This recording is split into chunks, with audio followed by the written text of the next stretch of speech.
Hello दोस्तों, welcome हमारे channel पर आप सभी दोस्तों को। जय श्री राम, जय हनुमान। तो दोस्तों, आज हम इस वीडियो में बताने वाले हैं मंथरा पूर्व जन्म में कौन थी और मंथरा से इंद्र की क्यों भीषण युद्ध हुआ था और प्रभु श्री राम के लिए कैकेयी को मंथरा ने क्यों भड़काया था। तो वीडियो वगैरह भी स्किप मत कीजिएगा, पूरा देखिएगा, हम इस वीडियो पे विस्तार पूर्वक बताने वाले। तो चलिए दोस्तों, टाइम को वेस्ट न करते वीडियो को स्टार्ट करते हैं।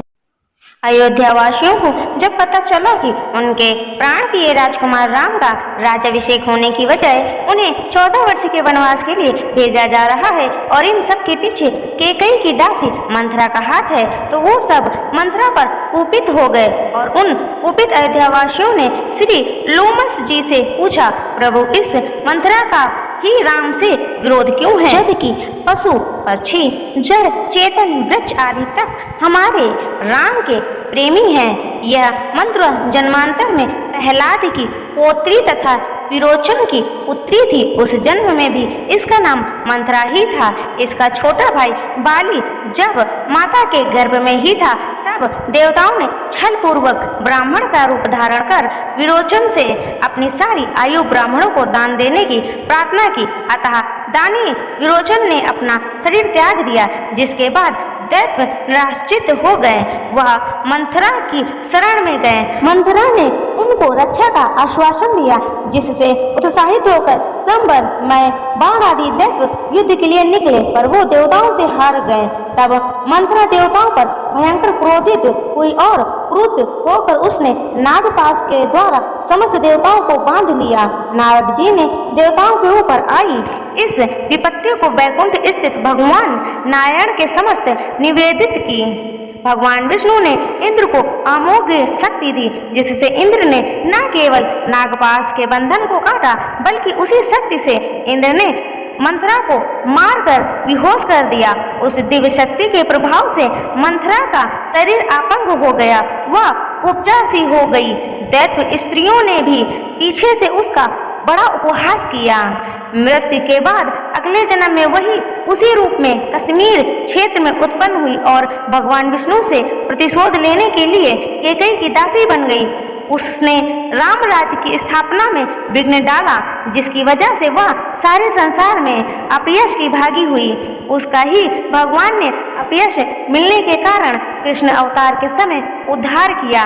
कल्प भेद से अलग अलग पुराणों में कब्जा के विषय में अलग अलग कथाएं मिलती हैं। मंथरा दासी नहीं, कैकेयी की बहन थी। इस सवाल के जवाब पर आप बेशक सोच में पड़ सकते हैं, और अगर आपसे कहा जाए कि ऐसा संभव है कि दोनों बहनें थी और बहनें होते हुए अच्छी सहेलियां भी, इसीलिए कैकेयी अयोध्या नरेश दशरथ से विवाह के बाद मंथरा को भी अपने साथ ले गई थी कि दोनों एक दूसरे के बगैर रह नहीं सकती थी। यह सुनकर आप चौंक जाएंगे, लेकिन प्रश्न ये भी उठता है कि ऐसा था तो मंथरा क्रूप कैसे हुई। मंथरा राजकुमारी रेखा थी। कैकेयी असल में कैकेयी राज्य के राजा अशुपति की बेटी थी।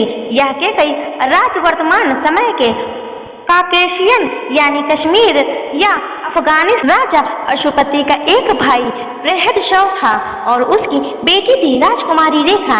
एनवीटी के एक लेख में इस रेखा को विशालक्षी यानी बड़े नेत्रों वाली और बेहद बुद्धिशाली बताया गया है। साथ ही यह भी कि उसे अपने रूप और बुद्धि का अहंकार भी था। इस कथा में यह भी बताया गया है कि राजकुमारी रेखा अपने रूप को हमेशा बरकरार रखने की लालसा में किसी अनुचित चीज का सेवन कर लिया था, जिससे उसका शरीर झुक गया और वह कुरूप हो गई। कुरूप होने का एक कारण यह भी बताया जाता है कि वह एक शरबत के सेवन के कारण त्रिदोष का शिकार हुई थी और उसका शरीर 3 जगहों से तिरछा हो गया था।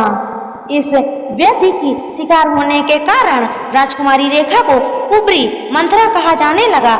मंथरा का अर्थ मथर यानी खराब बुद्धि के कारण पड़ा, क्योंकि शारीरिक व्याधि के बाद वह मानसिक रूप से भी खींच की शिकार हो गई थी और उसका व्यवहार जगहसाई के कारण अक्सर बुरा हो जाता था। राजकुमारी रेखा के कुरूप हो जाने के बाद भी कैकेयी का जुड़ाव उससे बना रहा, इसीलिए वह विवाह के बाद उसे अपने साथ अयोध्या ले गई। अयोध्या में भी उसकी क्रूरता के कारण वह उसका परिहास किया जाता था और उसे कैकेयी की दासी ही समझा जाता था।